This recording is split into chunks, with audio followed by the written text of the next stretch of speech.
Hello and welcome to episode 84, our special end of year 2023 episode. Joining me in person to talk about the year just gone, we're talking with Karin Rudolph. This episode was recorded on the 29th of December 2023. For this episode and my favourite episodes, we recorded in person. However, at this time of year, we really struggled to find somewhere nice and quiet, so we ended up in a coffee shop, so please do excuse some of the audio. There will be a little bit of clanging of cups and coffee paraphernalia.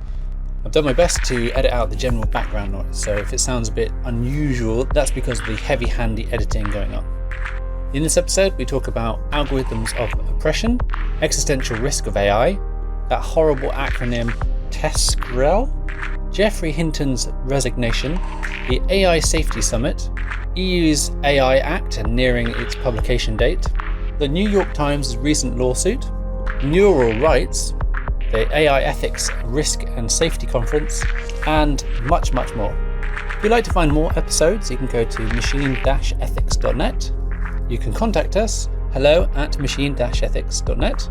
You can follow us on Twitter, machine_ethics, Instagram, Machine Ethics Podcast, YouTube @machine-ethics. And if you can support us on Patreon, patreon.com/machine ethics. And please rate and share the podcast wherever you listen. Thanks again and hope you enjoy.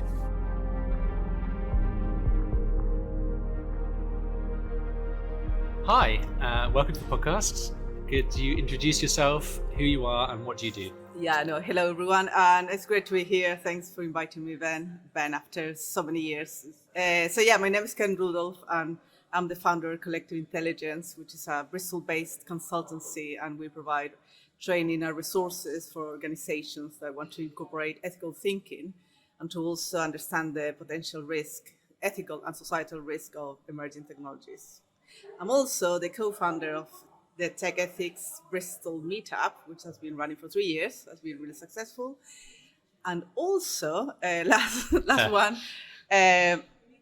I'm going to be launching a new project very, very soon. I'll tell you all about it at the end. So it's called the Ethical Technology Network, and it's a new initiative in the southwest of England.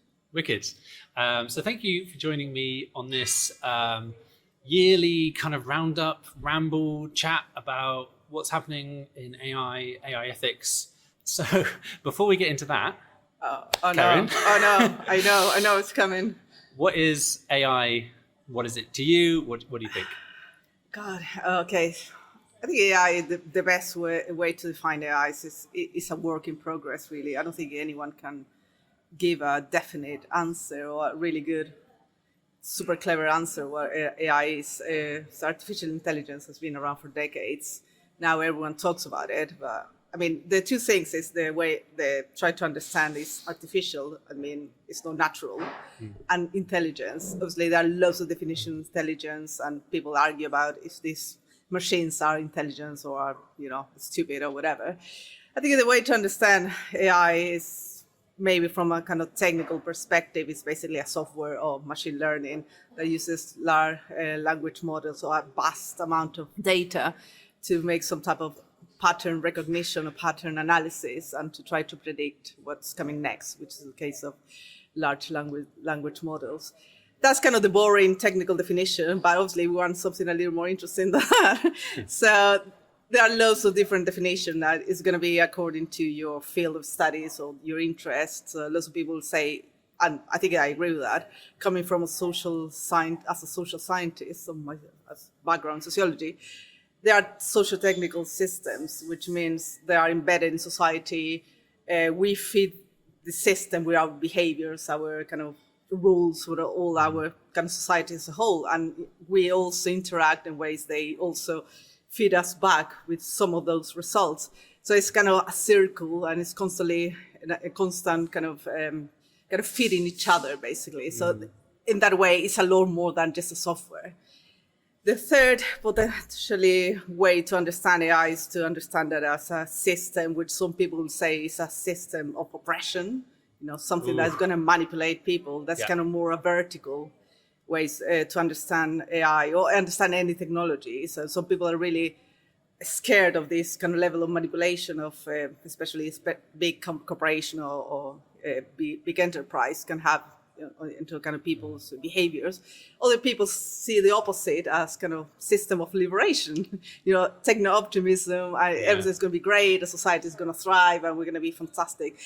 So what is AI? I mean, God, it's so difficult to say, but it depends, obviously, on lots of different questions, lots of different kind of takes on people's kind of fields and interests. But I would say socio-technical system is possibly one of the best descriptions. One, yeah. Do you fall in the kind of pro-AI or negative aspects of AI camps? Because obviously you were saying that there are systems of oppression there, which is pretty it's pretty brutal. Damning, isn't it? It's pretty brutal. Yeah.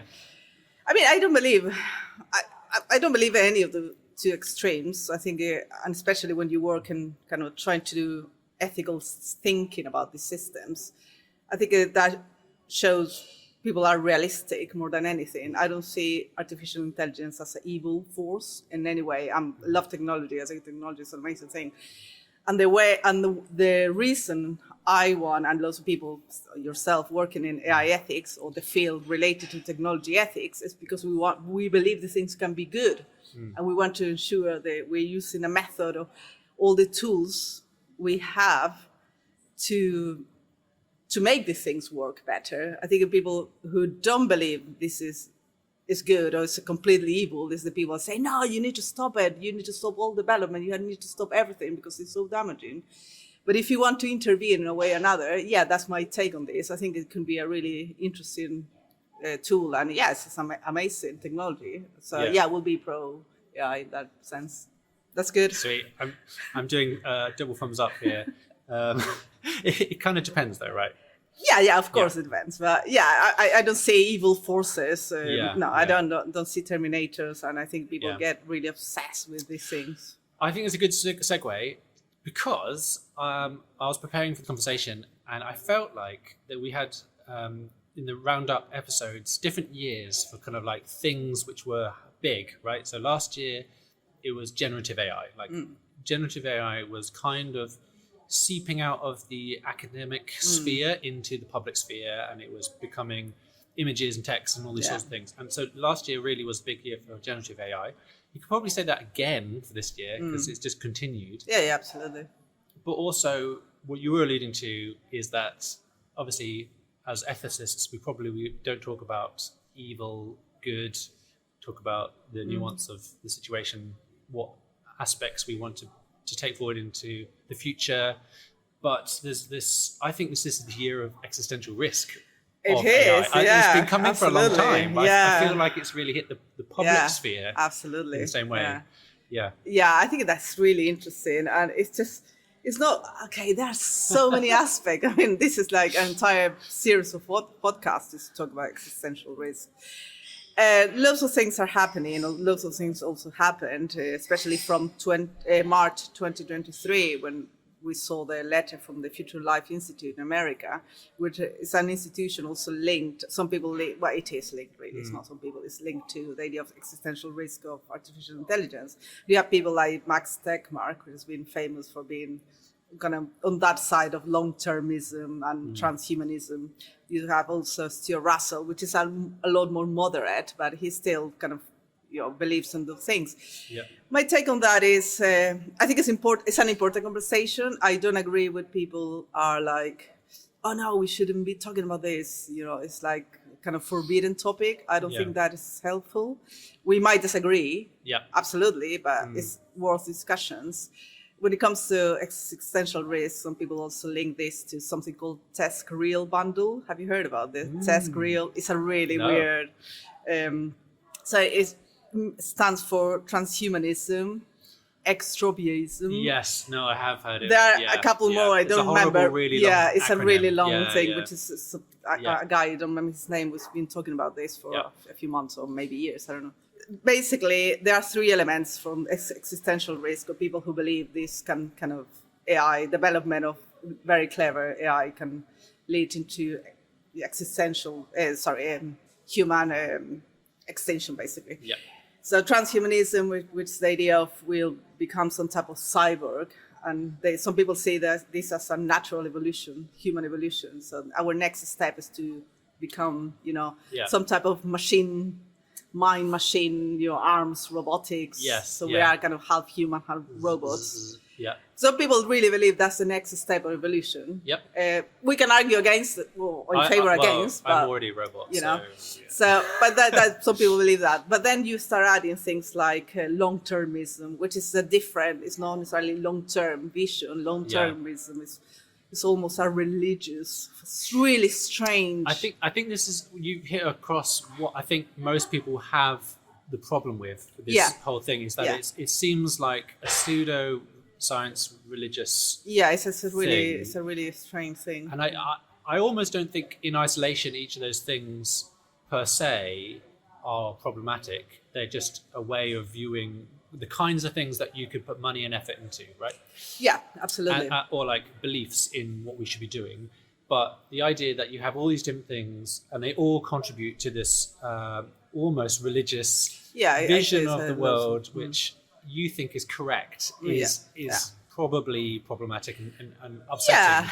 I think it's those people are kind of against the idea. I'm not against the discussions of the ideas. Right. I think the idea should kind of have free, ideas are important to discuss, but long-termism specifically talks about not the next 500, not even 500 years. We're talking about the future of humanity in the next 5,000 years. I mean, even beyond that, I mean, who knows? I mean, that's impossible to predict.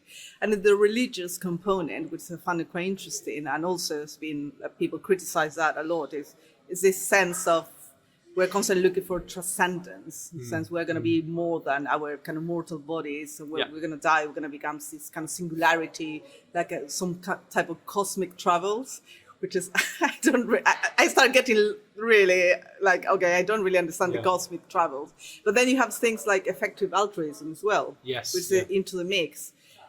And that also, for lots of people, that is complex, because you start kind of, in a way or another, you start to kind of creating different tiers of human beings, of categories of human beings. Potentially someone who's billionaire has more value than maybe you and me, or any kind of... Well, you're almost bifurcating the species. Like, exactly. There's human beings, and then there's whatever the other thing is, right? Or the other thing, and the other thing, and the other, and the other thing. Exactly. You start kind of creating this kind of, different kind of degrees. And now, something that I found interesting, again, the discussion itself, as you said, obviously, I don't think this in any way should inform public policies, for example. I don't think anyone is thinking about kind of using existential risk as a framework to put money into research. But when people start thinking, okay, this should be main priority, I agree with people who disagree with that, because I don't think should be the main priority. However, catastrophic risk of AI, that's a different fish. And I think those things should be taken into consideration. So you've talked about that horrible acronym, which I can't pronounce, but I believe Timnit Debrew also talks about that, this kind of religious aspect of transhumanism mixed with long-termism, blah, blah, blah, all these sorts of things which are creating and trying to drive almost money investment in a way. Absolutely, right? absolutely. And it's problematic, as you put it, because you don't want it to drive policy, because there are lots of things that we need to do now, right? Absolutely. And what's the catastrophic risk in what we need to do right now, do you think? I mean, catastrophic risk, the way I understand it, is the thing that can go wrong if we don't take action now. So I'm talking about potentially 20, 50 years time, which is, I think it's an interesting discussion that we should all have. Things like, for example, if we start connecting AIs to all our energy supply, for example, and then we have some type of exchange emerging behavior we can even anticipate or even understand, and then suddenly we have no access to any of the critical infrastructure. I mean, that is kind of pretty bad for society. Those things could happen. A really bad cyber attack that, for example, leads to a collapsing or the collapse of financial services, for example. It's not existential risk. Humanity won't go extinct. However, it can be pretty catastrophic if you, for example, one day you go to a bank and your money disappeared, and you don't have an authority to say, hey, don't worry, we took all the safeguards. No, because it's gone. I mean, those things can happen. I don't think those kind of potential catastrophic risks are science fiction. I think those things can go wrong. Absolutely. Yeah. So one of the things I did want to hit across was that we had lots of people seemingly quitting their jobs, or like seeing the new possibilities within some of these large language models or just AI tech as it's progressing, and going, actually, I can't work for Google anymore, Yeah. and such like, Yeah. because it's too important for me to be in a institution and not be able to talk publicly about what I know absolutely. and I've seen. So Geoffrey Hinton Exactly. was one of the examples. Yeah. Do you think that sort of thing is bleeding into the idea that people are starting to think that we need to put the guardrails on, pull the brakes on, or just discuss more publicly without being sued or whatever, that there are these issues, these larger issues that we need to Yeah, I think that was one of the good things about this letter. And then we saw lots of other letters. They were very similar. Some people say, no, we don't need to discuss that. We need to discuss bias and discrimination, things happening now. Yeah.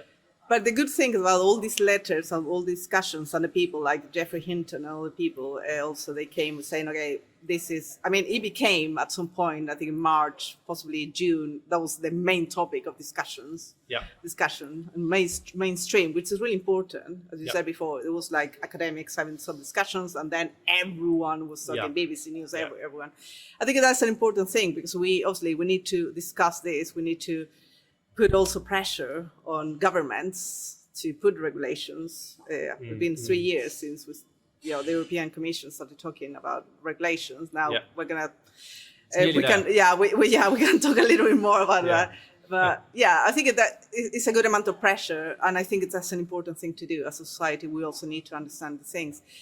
People quitting their jobs to speak more freely.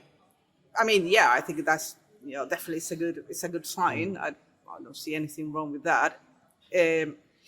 Now, some of them, they're going to go and create some think tanks, which is like, you have loads of influence already.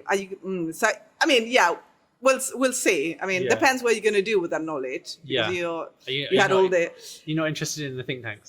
It depends. There are good think tanks, but there are loads of lobbying, and lobby groups, and I'm not entirely convinced that's the best way to do it. I also secretly think there's a lot of think tanks now, loads and institutes and research organizations. Yeah, absolutely. To be honest, again, people are just obviously free to do whatever they want. No, as long you're as it's telling legal. them what to do. It's legal. Well, no, this is a new tendency. People, you can't research that. You can't talk about that. So I'm not per se against think tanks, of course not, but when they become lobby groups, and then you start thinking, I don't know, I'm not entirely sure. Let's keep going down that line, and we also had this year, we had the US Gazump, the UK, the Safety Summit. We had the Safety Summit in the UK, and the week before, the US put out a announcement about and a Safety Summit Institute. I think there was the night before. Oh, it's so. I love it. It's so. I know. Anyway, so we had these governmental kind of ideas about what we should be doing with AI, and actually, it was frustrating for people like me because it was a closed door situation. Yeah, right. Everyone wants to go. I couldn't go either. I would have liked to have been there and stuck my oar in, but but you also have fringe events. Yes, there's a lot of awareness about AI and AI safety. What do you think this was all about, the Safety Summit? Yeah, there's lots of cynical voices. They said it was just a performance. People saying, we should do this and that. I kind of disagree with that. I think the fact we are talking about this, the fact people are more aware of the potential downsides and risk. The mainstream is constantly talking about it. We have the also announcement from the government. The AI task force became the AI Safety Institute. Right. So we're going to see, America, and there's one America, there's one here, another one in. They're kind of proliferating everywhere because everyone's trying to get into the safety of AI, how to create safe systems. So I think it was a good thing to do and to have and to host. And obviously, it's all about being the leader of the AI safety. So it's a vanity always a little bit of vanity behind those things. But I think the discussions were interesting. It was really good to see China taking part, and I think possibly 20-something countries, representative of 20-something countries came. I saw some of the discussions online. It was a positive development. We hosted one here in Bristol while you were there. Yes, the Fringe event. The Fringe event. That was really good as well. Lots of interest, lots of questions. Yeah, I mean, what's going to happen next? Yeah, obviously, that's the big question. Next year, we know in May, I think it's in May, South Korea is going to host another one. Right. Yeah, it's Safety Summit. It's going to be virtual. And then November, France will do the same in person, I understand. So, yeah, I think we are following a little bit of the sustainability type of events, like, the COPs and the globe. Everyone comes together to promise this and that. But as you said, we can promise whatever we want. But exactly, it's mostly like we've come together. We're having these discussions, and it's a good excuse to talk with partners that you don't necessarily get to talk to face all the time. That sort of thing. Talk to governmental bodies. But the outcomes are often these promises to fulfill certain duties, let's say, and they're generally coming from either government level or from big company level, right?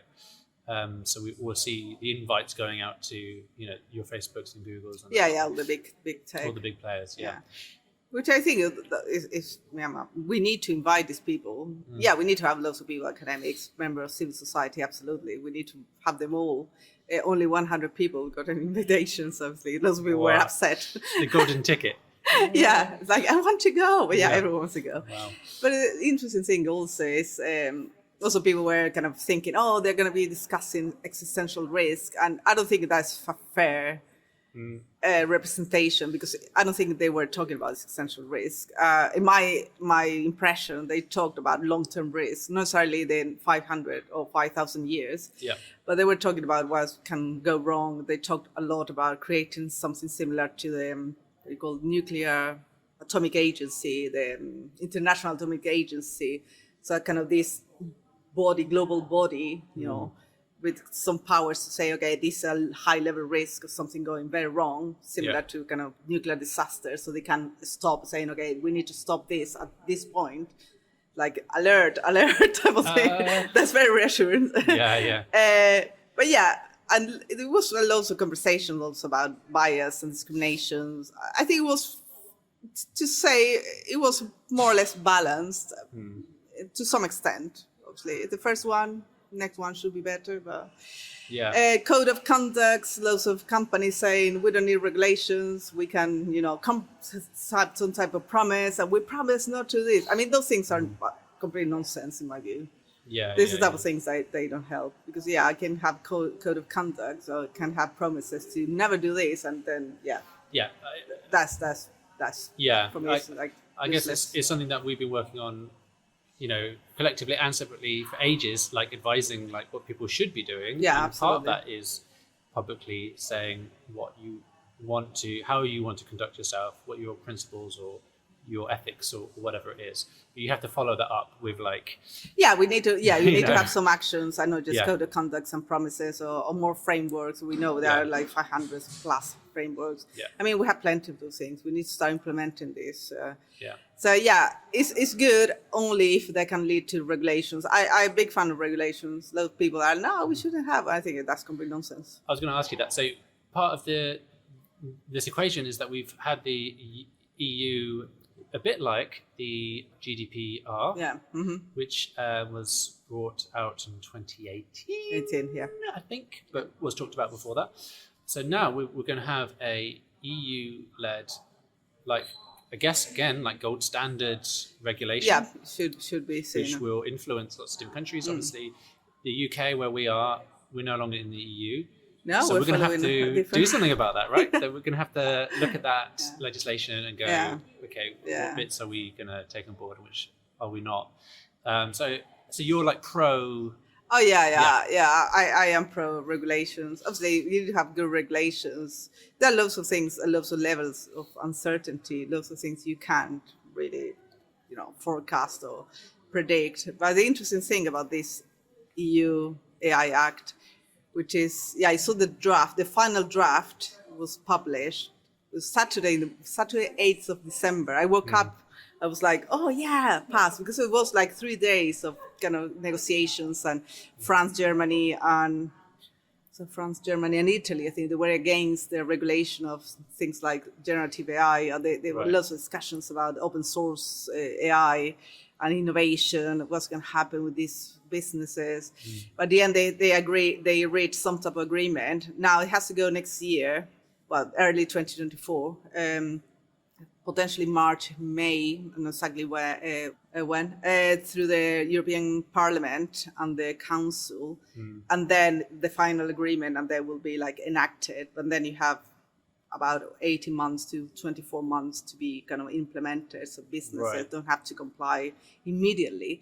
However, things like, I think, a generative AI, they've got a shorter window, I think it's 12 months, and things related to like biometrics, which is that's a very complex thing. Because there's this risk. Because the risk is too high, and it has a window of 6 months. Now, real-time biometrics is a real headache for everyone, really, because you have this, you should never use it, then except, and you have all these exceptions, like terrorism or any act like, really bad things happening, and they can say, yes, we are going to use it because it's an exceptional circumstances.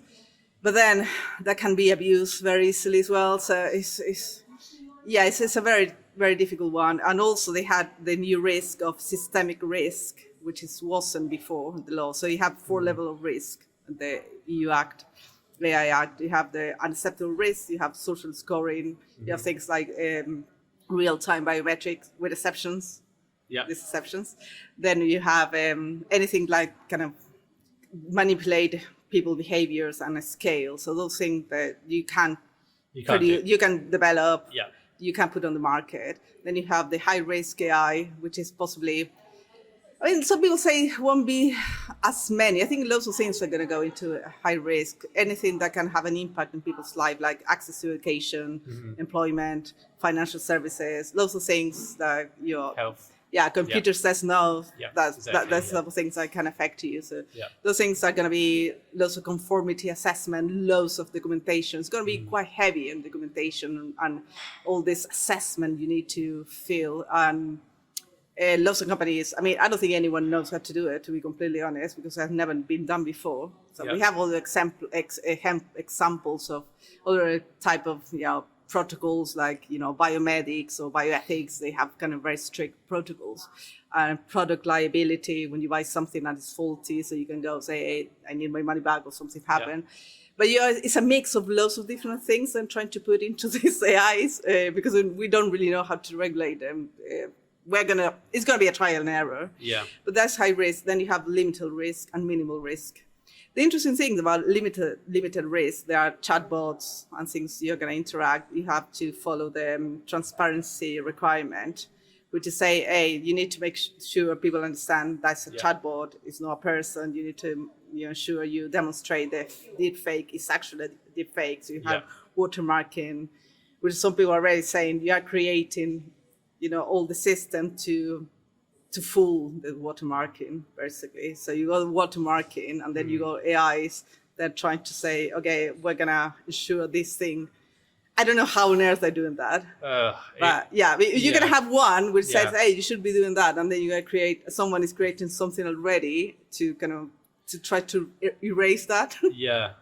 Where do you respect that anyway? It feels like one of those things. There's loads of these things which it seems easier for companies because they have a interest to not pay fines and to operate, right? And they are very heavy kind of fines as well. Exactly. So these are substantial fines, and they have an interest in not getting fined, making money, and doing that within the guardrails of the law, and all the the world is a globalized market, with the internet. So you're having to, if you sell in the EU, you're going to have to deal with this stuff.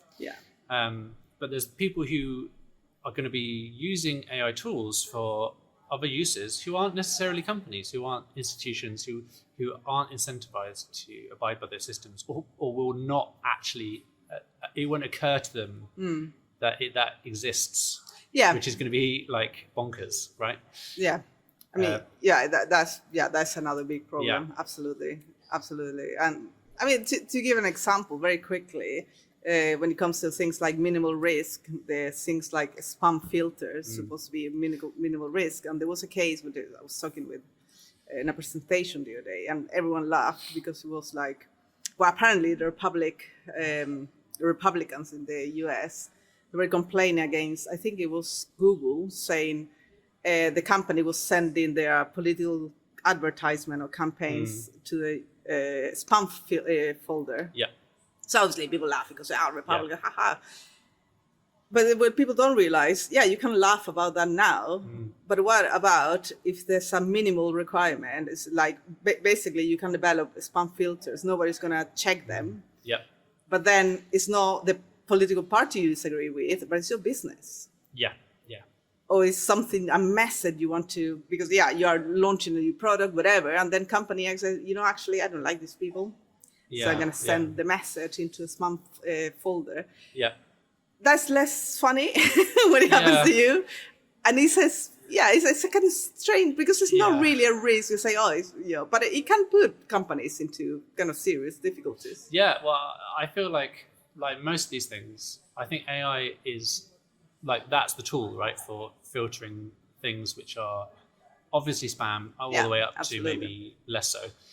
I think the problem that you've outlined there is actually the monopoly problem. Yeah, with absolutely. The mode of communication, right? Yeah, it is. So, like, if you're a Google or a Facebook or a Microsoft, you basically can control, you can the control mode that. of the means. Yeah, which is also take us to another big problem, which is why we give in these companies so much control and also so much of the ethical decisions. So basically, you say, I don't like your message because your message is whatever. Yeah.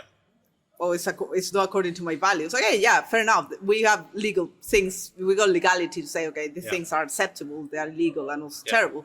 But sometimes say, I don't like your political party, and it's nothing wrong with the message itself. But the company don't like these people. Why they have the control to do that? Yeah. So but also the problem is that they have control, and that we don't have access to monitor that control. Oh yeah, absolutely. In a way that it's like we don't have view on those levers. Or that learning data. It's all behind exactly. doors. So we have no idea what's happening. Which is it takes all these things that are data provenance and how we kind of these are another things that's going to change as well. You need to start kind of demonstrating where you're getting data, how you're collecting data, while you cleaning the data. I mean, the entire life cycle, which is extremely complex thing to do. Yeah. And it's like when you start reading all the assessment and documentation, it's like, wow, this is a lot. It's a lot of kind of processes and things with it's quite heavy. Yeah. That's why I guess the UK they try to do something different. And some people agree the UK don't know how I feel about the UK pro innovation regulations. So I think I can't remember hearing an ounce of regulation coming through the UK. It was mostly like, we are pro AI and we are supportive of innovation and we are interested in accelerating our place in the globe. Which sounds good. Yeah, exactly. Saying this is all good for productivity, innovation, all this sort of stuff. So I'm guessing if the UK wanted to be more proactive, they could follow on the heels of the EU or do something similar but different again, to maybe fill the holes where the EU acts. Yeah. Or incentivize certain behavior. Yeah, I think one of the issues with the UK regulation, I mean, one of the good things, some people will say this is a good thing, is decentralized. I mean, the UK and the EU, you have this kind of centralized kind of government, and you have this or AI kind of advisory, whatever it's called, council, or what's the name? It's like a council that people just always kind of looking at all the potential bad things might happen. But they also create a database of incidents, things that have gone wrong, which I think is a good thing, because you think engineering, all the kind of complex engineering projects, they also have all these kind of safety assessment. Yeah. They are very heavy on what happened. Aviation, for example, they have this very big history or all the things that went wrong 20, 30, 50, 60, whatever years ago. Yeah. And then, okay, now we have a really good documentation to avoid future problems because we know these things went wrong before. So here it's a lot more like, body doing, financial conduct authority is going to be looking at all the financial services. Health is going to be another body separate, which is, it could be, people say it's going to be a lot more flexible, but the problems, are they going to communicate to each other? I don't know. Nobody knows how on earth they're going to become like, okay, I know that happened and that potentially can affect, because also we're talking about big things like generative AI or multimodal systems or models. They can affect loads of different things. We won't affect just financial services, can affect loads of other things related to or even unrelated to that kind of field. So we need that level of centralization in a way, even though people are against the idea, you know what I mean? It's like we need that, okay, we have all the information in one place instead of, I couldn't see your report. You send it to me. Like, yes, I sent it to you. Oh God, sorry. But that's not helpful. So I think we need a little more kind of strict kind of oversight and more like centralized approach than all this. Because they either risk it, they never communicate to each other. Yeah, I mean, these are perennial issues for sure, which we won't continue digging into because they're always frustrating. So I've got noted down here OpenAI's Sam Altman debacle. Oh yeah. I don't know if you had anything to say about that. It's kind of sort of still ongoing. I don't think anyone knows. I mean, apparently 5 people. They know what happened. All the rest is speculation. And apparently one of the existential risk and the potential really bad thing that might happen, people who believe in those kind of risks, they start getting really unhappy with some old man being like apparently reckless, thinking, okay, I don't care about the risk. I want to make money. That's the story. I have no idea if that's what the reason, this guy was fired, then rehired. It's just, it obviously makes you think all these people with a huge amount of money and budget, their communication is just awful. I was thinking, you have a PR. But I guess they're spinning it, right? It's like... Yeah, but still, I mean, surely you can communicate these things a lot better because the only thing you're doing is fueling more and more conspiracy theories potentially or kind of crazy theories.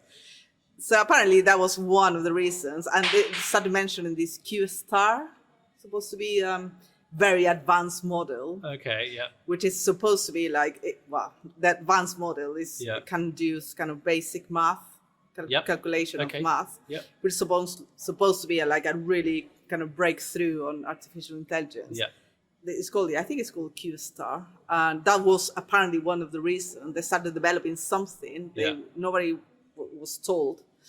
And some old man was like, let's carry on with doing this. And so okay, you need to stop this now. And that was one of the tensions. I have no idea, to be honest. This is speculation. Don't know if you know anything about what happened. I feel like it will shake out in the news at some point, but it's a combination of NDAs and self-interests and company interests and investor interests that obviously making it very hard to work out what's actually going on there. But that was, if anyone's interested, is the OpenAI CEO. And they were fired, rehired, etc. Yeah, some people think also people who are kind of follow effective altruism, they were unhappy also with apparently some old man doesn't like the effective altruism movement. And there were some tensions there. But I don't know. I mean, at the end of the day, it was purely about money and investment and, how you developing this. But it's ironic because the OpenAI organization was originally a not-for-profit organization. Not-for-profit, So the irony here is that it's no longer a not-for-profit organization, or should I say part of it is and part of it isn't. I believe I got that right. And now they're making presumably huge amounts of money. But I can imagine they are spending a huge amount of money doing what they do as well. So there is that. I can't imagine they are making loads of money other than taking on other people's money. They're taking on Yeah. loads of other people's money. Yeah. Probably. Well, yeah, and talking about that, I was thinking it was a couple of days ago, or possibly a week ago, the New York Times sued OpenAI of copyright infringement, saying, okay, this information you're releasing, you are gonna give in that for free. It's for paid subscribers, and yeah, obviously you got a serious issue there. I don't know what's going to happen with that, but it is an interesting. And it's one of the first of that kind of. Yeah, I think Getty Images. Yeah, and Dali. Oh no, it wasn't Dali. I don't remember which one. Yeah, they sued another kind of Mid Journey. I don't remember which one. One of the generative one image of the models, one of them. Saying, you're using our images and you can't do that. And then New York Times. Yeah, New York Times is a big thing. So obviously, it's making lots of noise. Potentially, that's gonna open the way to loads potentially people and organizations saying, okay, you're using my my content, and you need to pay for it. Yeah, there's this thing called copyright, everyone.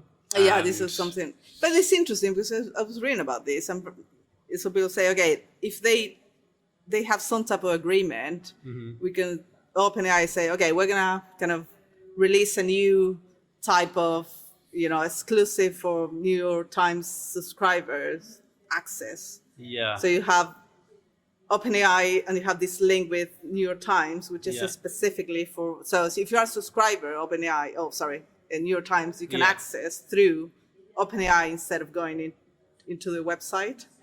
New York Times website, which is obviously it's a crazy idea for some people, and it will be like a very personalized news feed with link to New York Times. I don't know how that's going to work, but that's supposed to be a link between these two things. Okay, so they're trying to undermine the lawsuit by saying we can work together, guys. Yeah, I don't think that's going to happen, but that's potentially something people say that might happen, and I don't.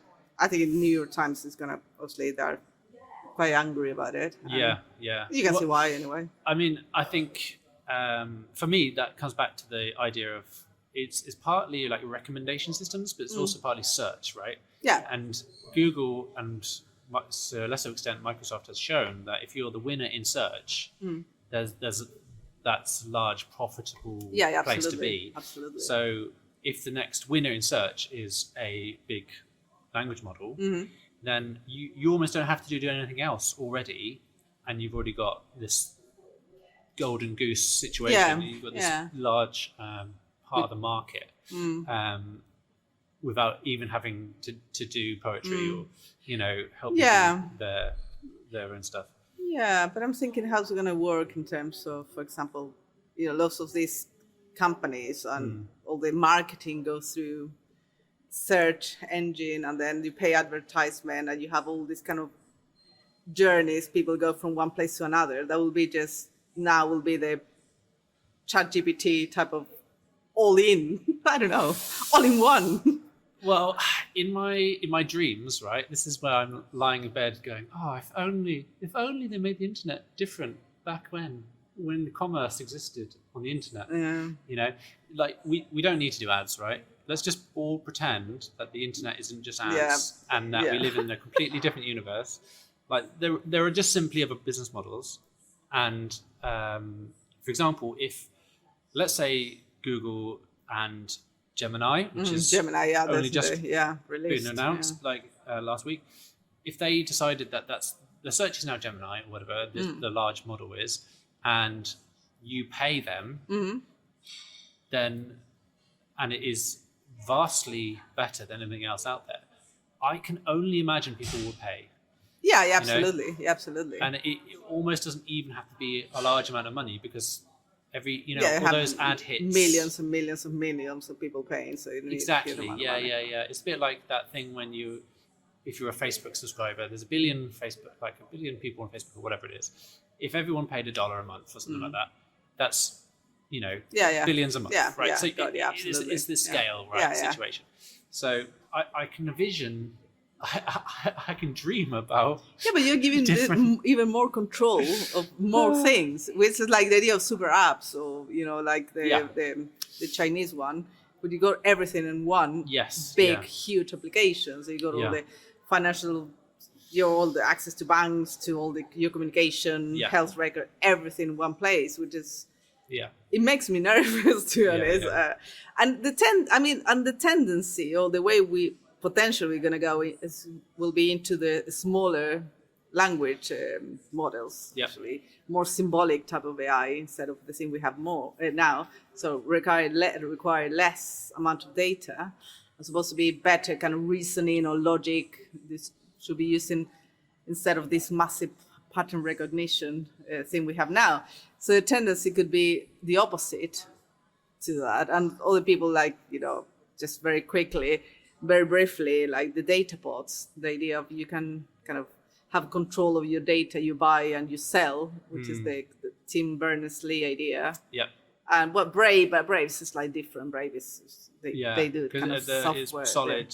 Solid. Yeah, exactly, with solid. Tim Berners-Lee, yeah. So what you're saying, we're going to the all-in-one super app, or we're going into the opposite, which is the small kind of systems. Yes. Yeah, we don't know which one we're going. I would suggest that AI wouldn't like the small system, because I guess the success of the current generation of AIs is the large amount of data that it consumes to be trained on. Yeah. I do like the idea of having my own data where I can tell the system what I want done with it. That's cool, and I love that. But I haven't seen any of the systems take off, and I've actually worked on some of those. Okay, that's cool. Startup land, working in the UI and user experience with some of those things. Okay, that's cool. But I haven't come across one which is, let's say, nailed it. Yeah. But both technologically and for the user experience, but I guess mostly for the just marketing, just getting people to use it, and getting that network effect. Yeah. Yeah. I don't know. I quite like the idea, and I will distrust big or super app. It's not something I will sign for. Yeah. No, that was completely against my. It's like my nightmare, basically. All my privacy. Hey, take control of everything. It's like, no, thank you. No. Yeah. I wouldn't go there. Why? They're nice. They're nice. They're people. convenient. Yeah, but it's too convenient. They're it's not like, interested in anything else but making money. Yeah, Oh wait. yeah. Oh. Yeah, no, it's just too many things in one place now. It makes me nervous. So do you have any predictions for this coming year? Oh God, predictions. I don't believe in predictions. I think the things we're gonna carry on kind of discussing, definitely the next AI safety summit, absolutely. The idea of safety, which is interesting because now it's taken a lot more into the cybersecurity space, and even the language is a lot more red teaming. Which is, I don't think it's a bad thing anyway. But it's just taking a different angle now. Societal risk is still very important. We're going to see a lot more, especially with the elections next year. We have, I think I heard the other day, more than 70 countries are having elections in 2024. Yeah. Including obviously USA, and here in the UK we should have something around November, before January 2025, and obviously that's just massive. I mean, we don't know what's going to happen. We know already the use of these deep fakes are extremely. I mean, you can't really distinguish these things. I don't think anyone can, and you can create AIs to distinguish or to say, hey, this is an AI, but then you create an AI that is going to corrupt that AI, or that is like a change of, you create something as safeguard, and then you create it's an arms race. Against that safeguard, just to kind of break it. So obviously disinformation, misinformation, deep fakes, elections, those things are going to be high in the agenda. More AI safety summits everywhere in the world. Neural rights is something I find interesting. People have been talking about that. Yeah. Loads of people mock the idea, and to be honest, I don't mock any of these things. My view on this is I listen. I don't dismiss people's. I might disagree with them, absolutely, but I'm curious. I try to read people. I agree, disagree. I don't just follow one. I try to get out of my bubble. Seems to be like there are lots of things happening in that space as well. This book of, Nita, I don't remember her name. It talks a lot about it. Yeah. God, what's her So name? I guess your point is that we're going to get more implants. Yeah, Neuralinks, for example, is the other exactly. one, and Yeah. obviously the effect that can have in terms of. I mean, that's just so huge. Yeah. It's just absolutely huge. I mean, people just mind controlling basically, and just to kind of infer into your thoughts and your opinions. Exactly. And that's you're huge. You're essentially recording the data that your brain is producing in order to control these things. Yeah. But then you're You learning can a lot influence, about. and you can influence people's way of thinking, which is, Yeah. if we talk about human rights, that's one of the part of human rights is to have the freedom to think or freedom thoughts. So it's a lot of these tendencies to control things, which are like, okay, this is, that's something to be worried. Yeah. Absolutely. But neuro rights, I think, is going to be another big discussion. Wow, I would definitely get a episode on that in future. Yeah, you need to get this lady. I think this is going to be one of those things where it will explode onto the scene properly at some point. So yeah, I think it's an interesting discussion, and the fact people say now, we don't have the technology. Okay, but we might have the technology, and we need to start thinking about this. But some people think these are just complete nonsense discussions. For me, are interesting discussions. I think in the near future, we're going to have companions. They're going to be AIs. Lots of people are against the idea. But I think that's going to be a reality very soon. I don't know how I feel about that. I don't know. I almost feel like the whole it's that classic Iron Man thing, right? So if you've seen any of the Iron Man depictions, there's this AI helper, right? And I feel like it should be like that. It'd be nice if you had a helper which you may get emotionally attached to, and that's bound to happen, like almost 100%. But they don't need to be there to, egg you on, have a romantic relationship. They're just there to just kind of smooth over the hard edges of some of the modern living, I would say. Yeah, I mean, romantic relationship with a robot is not something that ever crossed my mind. I can't really think about anything like that, but I can imagine, someone, for example, years ago, I went to a Bristol robotics lab. Yeah. And they had this kind of research about this Pepper, this little robot. It's a very cute little thing. And was kind of helping people kind of recovery after an injury or something. And I took part of one of the kind of exercises. It was really simple, like, lift your left hand, lift your, whatever arm, just doing very simple exercises. But you start looking at this thing, obviously, it's like, it's very cute. It's there, and it's telling you, now lift your right arm, now lift. And then you feel like, it's very cute. And then at the end, the robot said, well done. And I felt so, I'm so stupid because I felt like, I did very well. It's completely ridiculous. Obviously, I wasn't doing anything. You did a good job. I did a good job, basically. And I felt like, that's great. And I felt like really like I achieved something, which is, but you can't, I mean, it's really difficult not to feel that, especially when they're cute and they're kind of really, I don't know. But if people hate the idea. We had an episode on social robots with Bertrand Marley. Okay. And I would definitely check that out if you're interested in this space, because I think that's such an interesting area, which I don't think we have that much on, I feel like there must be a lot of work to do in that social robotics area. And the thing is, the only way we're going to do it is when we actually have them around us, and then we're going to say, okay, because the one thing is to have it in a lab, very controlled situation, and people will get attached, emotional attached, or they hate whatever. But then when you release this into society and long term, and they're going to be your carriers potentially, which is, I see that's going to happen, especially your aging population, all the problem with care system. I think in 20, 30 years time, we're going to have, potential little things saying, take your medicine. Is that really bad? That's my question, to have a robot and you feel attached to that robot. I guess it's nuanced, like all these Yeah, things. It's it is. very nuanced, Yeah, and it is. without diving into another hour's worth of conversation, Yeah. I think I'll park the nuance there. Yeah, it is. And I'd like to ask you what are you doing in 2024?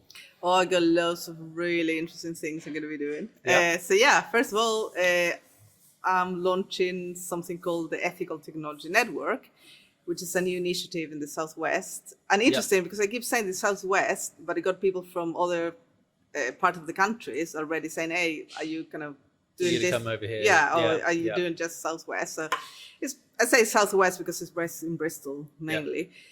But it's all about providing practical tools, especially for small businesses, SMEs, small and medium-sized businesses, startups, and people who are now big, large corporations, because they have no access to anything. Basically, you can have all these regulations, you can have all these changes. They're going to be absolutely gigantic, and you have nothing. If you're a small business, you don't know where to start, you don't know where to go. You have tons and tons of web pages with millions of papers, frameworks, research, but you don't know where to start. You don't know where to even start looking at anything. So I want to bring all these things into, okay, if you are a small business and you need to comply with this regulation, this is the type of thing you need to follow. Yeah. If you want to adopt one of these AI frameworks, they are potentially the best fit for your organization. Yeah. So these are companies that might be making AI products, but also probably using AI products, right, to deliver their services. Buying as well. Recruitment is another area, and also investment, which is something at some point I have no idea how the investment system works. But that's why the network is me plus all the people with all this expertise. So part of the network are lawyers, researchers, centers, and universities. I want to get with some people expert in investment because obviously I can provide all the advice, but I can bring the people with the expertise to help this organization. So that's why the network is going to be like a membership type of thing, so businesses can get access to these services.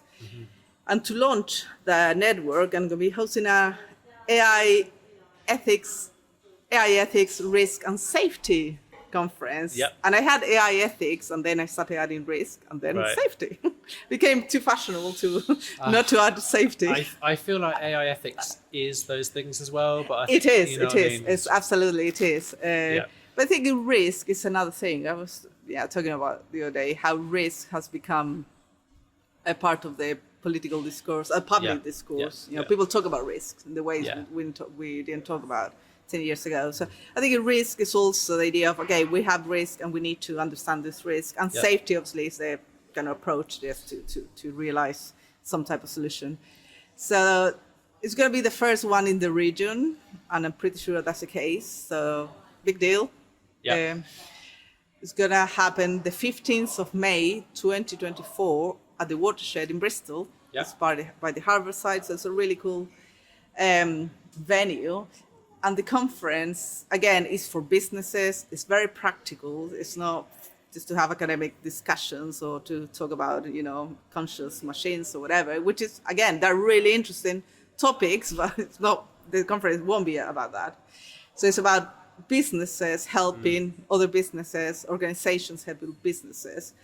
And it has 4 themes. First one being all about regulation. So I have speakers coming to talk about, okay, if you're a business, this is going to come, this is going to happen, this is how you can prepare your business for the regulations. So got that covered. Second theme is about standards and frameworks. And I got people very excited. I am dying to tell you who's coming, but I won't because it's too... I got to keep it. Am I going to be there just to disagree with everyone? You're invited to come, and you're invited to do a podcast if you want live podcast. I think I'm going to come, and I'm just going to be like in the corner. Hey, but I like that. I think it's great when people disagree. Okay, good. So I got people coming to talk about standards, people developing the standards. So it's really good. And third theme is training. So what's happening in the world of how we're training people to understand this risk.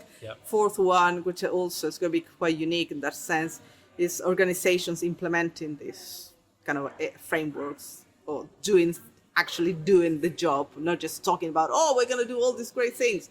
So I got organizations coming. Okay, we started developing an AI framework, AI ethics or risk framework, and these all the things that went wrong, all the things that worked, lessons learned. Yep. So it's going to be all about that kind Super. of practical advice. 15th of May. 15th of May, all in day, Bristol. Bristol. Yeah. Shared. And it's going to be affordable, so people can come from London, Manchester, whatever. You're they going want. to record it, that sort of thing?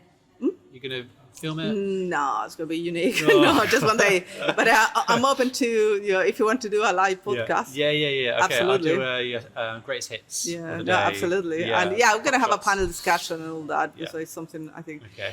But yeah, that's the plan. And we also have, Ben, Yep. you were to say now, Yes, yep. the end of March, we're going to be doing training, kind of half day. Yep. Well, we need to go into more details, but will be an AI ethics. I think it will be AI and ethics kind of training for, again, business organizations. We're going to cover things like AI, generative AI tools, applications, something around AI governance and regulations, especially an overview, and very importantly, a practical exercise. Yep. So that's going to happen the end of March. And that's part of the AI Fringe again. Hopefully. Yeah, it should be part of that. So and applying for that. yeah, I'm applying for that. So Yeah. hopefully that's going to happen as well. Yeah, super. So, are you feeling positive about 2024 before we go? Are you hyped up now? it's going to be busy and it's going to be loads of things. I mean, my pile of books and articles that now it's just out of control. So that's always good. Yeah. Awesome. Thank you very much for coming on the podcast. I will look forward to working with you, and I'll see you and everyone else next year. Okay, brilliant. Thank you for having me. Bye. Hello and welcome to the end of the podcast. Thanks again to Karin Rudolph. I'm especially excited to do a special roundtable podcast at the AI Ethics Risk Safety Conference. So check that out in the coming months. And I'll put a link in the website show notes when tickets for the conference are announced. I especially like the idea of neural rights. We talked briefly about social robots and social AI. And I'm sure those would be themes that are cropping up in the near future, as well as obviously the massive takeover of foundation models, LLMs, and hopefully something new. We'll see. And I hope you all have a wonderful 2024.